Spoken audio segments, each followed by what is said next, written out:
회생 파산을 하려고 오시는 분들 중에 대중들의 인식과는 달리 사기적인 방법으로 회생 파산을 하려는 분들 거의 없어요. 그리고 설령 문제될 부분이 있다고 하더라도 법원에서 다 집어내요. 이제 조사 방식이 너무 발전했기 때문에 다 집어내고 그에 합당한 조치를 취해요. 근데 저희가 할 수 있는 것은 이제 그런 부분이 문제될 수 있고 그래서 이런 사태가 벌어질 수 있다는 것을 예고하고 그럼에도 불구하고 진행하겠느냐의 선택권을 주는 거지, 고객의 정직함과 부정직함 뭐 이런 것들을 판단하고 이런 위치는 아니고요. 저희는 어떻게 보면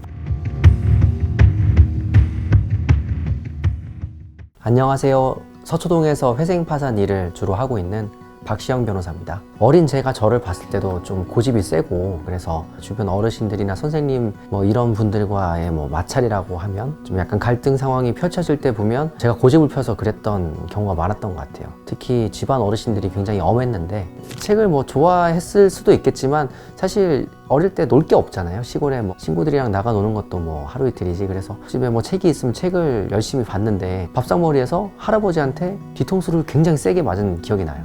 할아버지는 제가 밥 먹을 때 책을 보는 게 못마땅하셨던 것 같아요. 아버지도 군인 출신이라 되게 엄격하셨는데 저를 벌을 준다고 손을 들고 있으라고 하고 이제 본인은 그걸 까먹고 외출을 했다 오신 거예요. 근데 제가 그때 학교도 가기 전이었는데 1시간 넘게 몇 시간 동안 손을 들고 서 있었어요. 뭔가 억울하니까 손을 내리지 않고 계속 벌을 섰던 거예요. 약간 반골적인 성향이 있었다고 생각이 들죠. 그래서 되게 이제 가부장적인 그 엄한 문화에서 근데 경제적으로도 윤택하지 못하고 그곳을 좀 탈출하고 싶었어요. 제가 살던 동네에서는 또 아버지가 어렸을 때 이혼을 하셨는데 시골 출신들은 알 거예요. 그 남의 집 그 숟가락이 이제 몇 개인지까지 알 정도로 서로 속속들이 아는데, 저는 사춘기인 저는 그런 게 너무 싫었던 거죠. 그래서 고등학교도 좀 멀리 갔고 서울로 대학을 왔는데 그게 너무 좋았어요. 아무도 나를 모르고 내 할 일만 하면 되는 그런 대도시의 익명성이 참 편안했던 것 같아요. 그러고는 이제 고등학교를 가면서 자연스럽게 멋있는 직업을 갖고 싶었다. 그때는 그런 이제 순수한 생각이었던 것 같아요.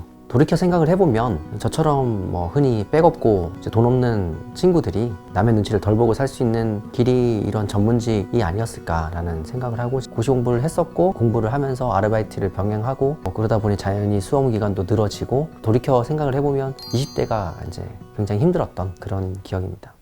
그렇게 우여곡절 끝에 사법시험을 합격하고 이제 사법연수원 과정이 저희 때는 2년이었으니까 수료하고 난 다음에 저는 이제 군대를 미루고 이제 시험을 봤기 때문에 이제 그때 이제 법무관으로 3년 복무를 했죠. 법률구조공단에서 복무를 하고 이제 흔한 루트로 법무법인의 어소시에이트 변호사, 법무법인에 취업을 한 거죠. 한 3년 조금 안 되게 일을 하다가 나와서 개업을 했는데, 제가 개업한 해가 2017년이었어요. 그때도 이미 변호사 수가 많이 늘어가지고 경쟁이 치열했고, 그렇게 이런저런 주어진 일을 그냥 이제 닥치는 대로 정말 생존을 위해서 하다가 회생 파산 일을 접하게 된 거죠.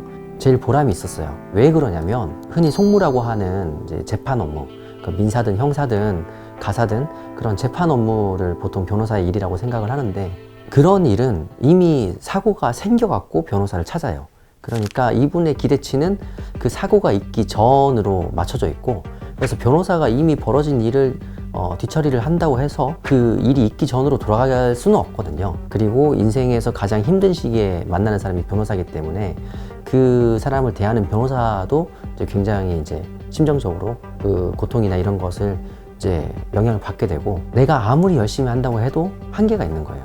저는 어떤 일을 할 때 좀 더 효과적이고 효율적으로 일을 하는 것을 연구하고 이제 그런 것에서 피어를 느끼는 편인데, 재판 업무에서는 제가 느낄 보람의 여지가 상대적으로 적은 거예요. 반면에 이제 비송, 상대방이 없는 이제 사건이라는 뜻인데, 제가 열심히 하면 열심히 하는 대로 피드백이 나오니까 손이 많이 가는 대신에 열심히 하면 결과가 좋아질 가능성이 비례해요. 업무적으로는 이런 점이 메리트였던 것 같고, 저희 사무실을 찾아주시는 분들이나 제가 운영하는 네이버 카페에 글을 남겨주시는 분들께 항상 드리는 말씀이 있어요.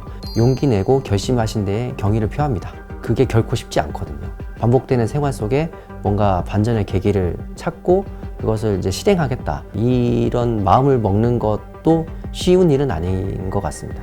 이분들이 돈이 없어서 회생이나 파산을 하시잖아요. 그런 부분 때문에 진행을 하시기 어려운 분도 많고, 변호사 수임료가 이제 건당 단가도 낮게 책정될 수밖에 없지만 그것도 또 나눠서 받아요. 이제 이분들이 벌어가면서 이제 그 수임료를 내시는 거죠. 그러다 보니까 떼이는 경우가 많아요.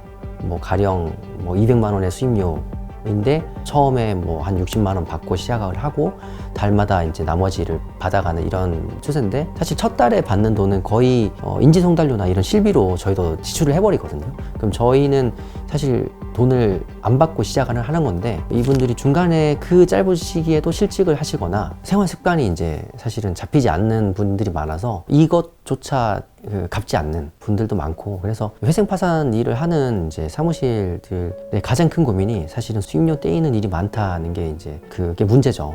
제가 처음에 회생 파산 일을 열심히 해보려고 한다라고 주변에 이제 친한 선배들한테 얘기를 한 적이 있어요. 그런데 그 선배들 상당수가 저를 말렸어요. 돈도 안 되고 고생만 하고 심지어 위험하다. 그만큼 이 업계에서 이 일을 하는 어려움은 어떻게 보면 공지의 사실인데, 근데 저는 지금까지 살면서 원체 뭐 없이 살았기도 하지만 돈을 바라고 일을 할지 말지를 뭐 이제 결정한 적은 없었던 것 같아요. 이 일이 보람 있었고 재밌어 보였기 때문에 남들이 쉽사리 뛰어들지 않는 분야라는 것도 어떻게 보면 저 반골 기질의 저는 제게는 좀 매력적이었던 것 같아요.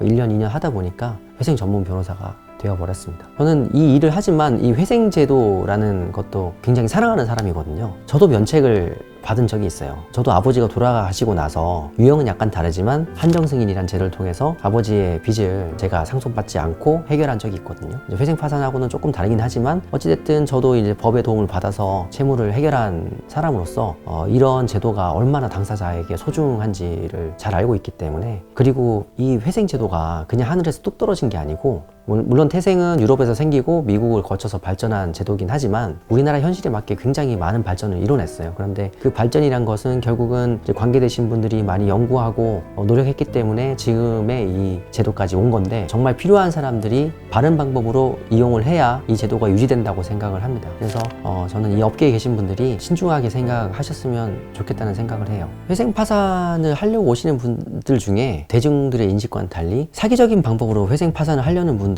거의 없어요. 그리고 설령 문제될 부분이 있다고 하더라도 법원에서 다 집어내요. 이제 조사 방식이 너무 발전했기 때문에 다 집어내고 그에 합당한 조치를 취해요. 근데 저희가 할 수 있는 것은 이제 그런 부분이 문제될 수 있고, 그래서 이런 사태가 벌어질 수 있다는 것을 예고하고 그럼에도 불구하고 진행하겠느냐의 선택권을 주는 거지, 고객의 정직함과 부정직함 뭐 이런 것들을 판단하고 이런 위치는 아니고요. 저희는 어떻게 보면 법원과 이 채무자 사이의 통역사인 거죠. 그러면 저희는 전문가로서 이제 그런 부분에 대한 리스크, 벌어질 사태에 대한 설명을 충분히 해드려야 되고, 그 선택은 본인이 하시는 거지, 그것을 넘어서 뭐 저희가 뭐 같이 판단을 하고 이럴 일은 사실 잘 없어요. 그래서 좀 가볍게 접근하셔도 돼요, 사실은. 그리고 대중의 인식과 저희가 바라보는 회생제도에서의 인식이 다른 한 가지가 또 있다면, 채무자는 그렇게 빚을 안 갚고 채권자에게 손실을 가는데 그건 너무 불공평한 거 아니냐, 이런 얘기들을 많이 하세요.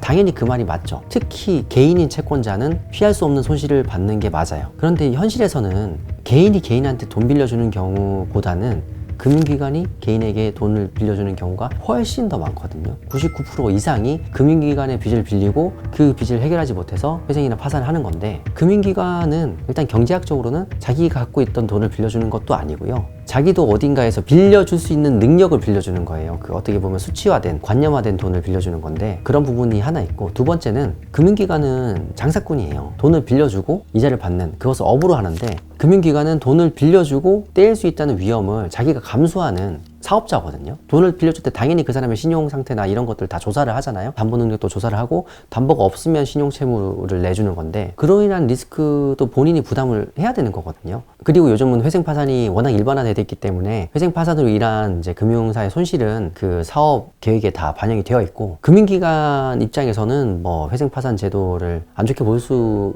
있다는 건 이해해도, 일반 금융 소비자가 회생 파산 제도를 나쁘게 인식하는 것은 그렇게 나쁘게 생각할 필요는 없을 것 같아요. 자본주의에 사는 우리는 누구나 금융으로 인한 리스크를 안을 수 있고, 경쟁이 필수이기 때문에 이제 누구나 경쟁에서 누락하는 사람이 당연히 발생할 수밖에 없고, 이 사람들을 다 뭐 정부가 자금을 투입해서 살려낼 수도 없는 노릇이고, 이런 회생 파산 제도가 있기 때문에 어떻게 보면 패자 부활전을 주고, 이 사람들이 아예 정상적인 경제 생활에서 낙오해서 뭐 범죄자나 뭐 생을 포기하거나 빠지지 않도록 도와주는 제도이기 때문에, 그런 일반적인 오해가 좀 불식되면 좋겠다. 많은 분들이 하고 있는 오해가 세금으로 왜 채무자를 도와주냐 이거예요. 그런데 세금으로 지원되는 게 아니라 금융기관을 비롯한 채권자들이 그 손실을 부담하는 구조니까 세금을 지원해서 빚을 해결해 준다. 이거는 좀 모해에서 비롯된 이제 생각이고, 그래서 이 회생파산 제도를 이용하는 분들을 너무 나쁘게 보지도 말아 주시고, 필요하신 분들도 죄의식을 굳이 가지실 필요는 없다. 이런 말씀 꼭 드리고 싶어요. 제가 운영하는 네이버 카페에